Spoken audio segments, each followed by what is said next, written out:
Hey everybody, it's Delisha with On the Horizon Counseling, here to chat with you a little bit today about attachment styles and secure attachment. How do we get a secure attachment in a relationship?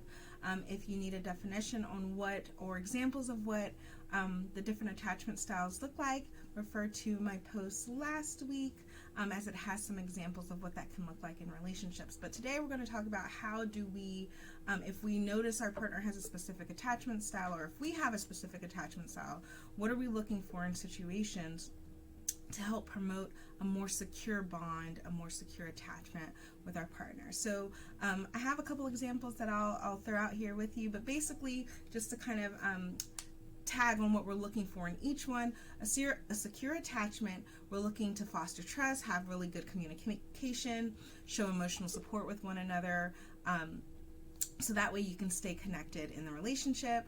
When there's an anxious or preoccupied attachment, we want to be sure to listen to that partner, provide reassurance. Having consistent communication can help ease the anxiety or anxiousness that comes.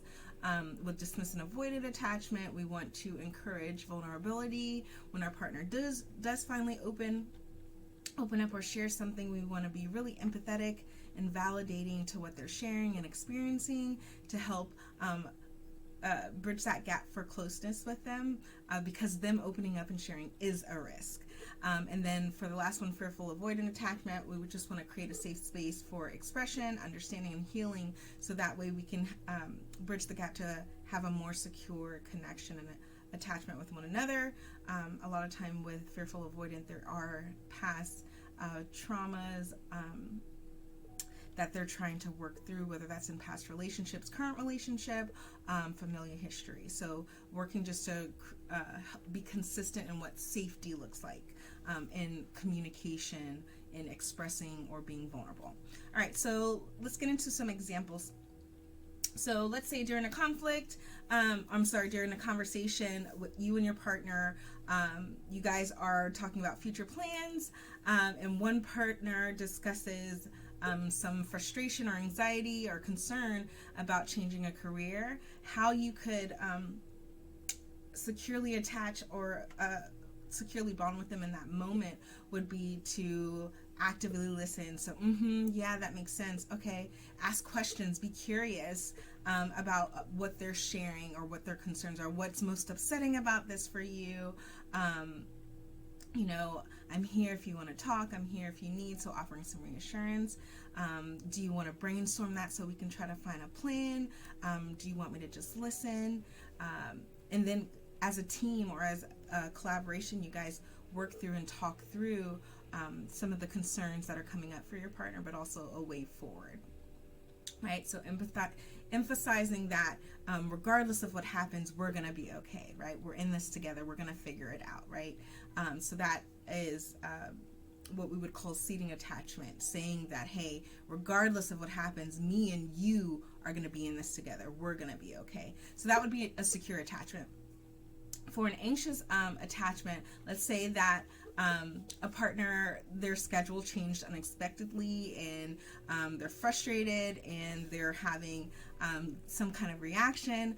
One of the things that a lot of people I hear with some of my clients is, it's not that big a deal, right? Don't worry about it.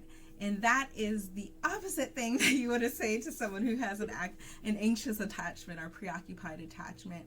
So what you can do is potentially, if you notice that they're getting worked up, just communicate your understanding, like, oh yeah, I can understand why that'd be upsetting. It's frustrating that they would change your schedule without telling you. Offering that validation allows you guys to feel close versus the two of you becoming on opposite teams or enemies in this specific situation. And then always leaving the door open and say, hey, I hear this is frustrating. Is there anything that you need help kind of brainstorming or processing, or any other concerns that come up for you that we can talk about? And again, seeding that attachment. I'm here with you in this, right? I'm here to help you get through this. We're going to figure this out, right? Relying on that teamwork, on that collaboration.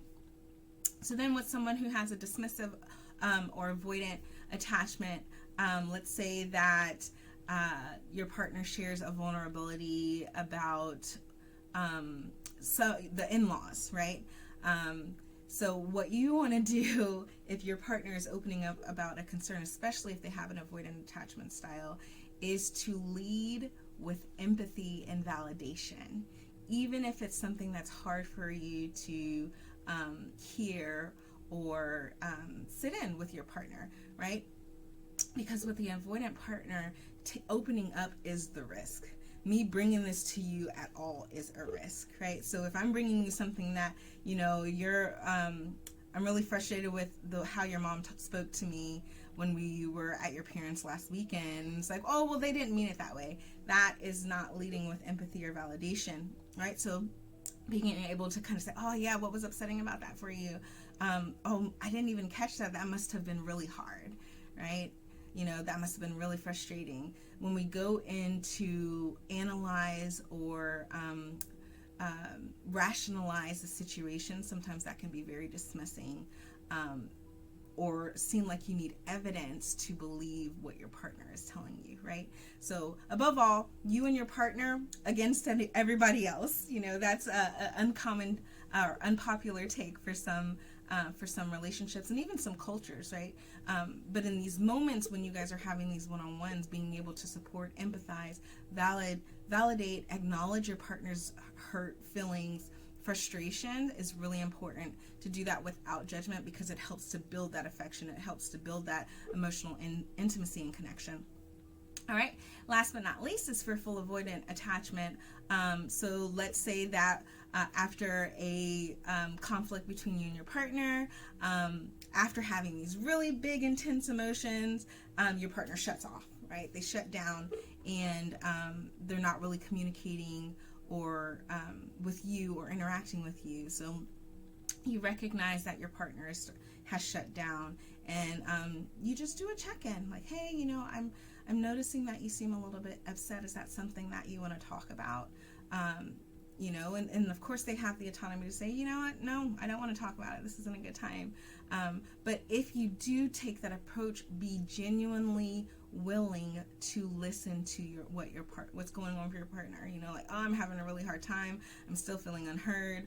I'm questioning the relationship because this is really painful. This is really hard. And just being able to say, yeah, I can understand, that was a really tough argument. I understand why you'd be frustrated and be questioning whether dealing with this kind of conflict is something that you want to do. I hear that. And then of course, like we've been talking about, seeding that attachment to say, and I'm here with you in it, and I want to figure this out with you, right? I want to make this better with you. So that way your partner knows and gets that reassurance, one, that it's okay for them to share that something that happened between the two of you had them upset, and they're able to do it in a way that you are able to receive, but also to say, hey, we're going to figure this out. We're in this together. All right. So let me know in the comments if you have any questions or what comes up for you guys in exploring your different attachment styles with your partner. As always, thank you for watching, and you know where to find me. Instagram, On the Horizon Counseling, and I'll see you later. Bye.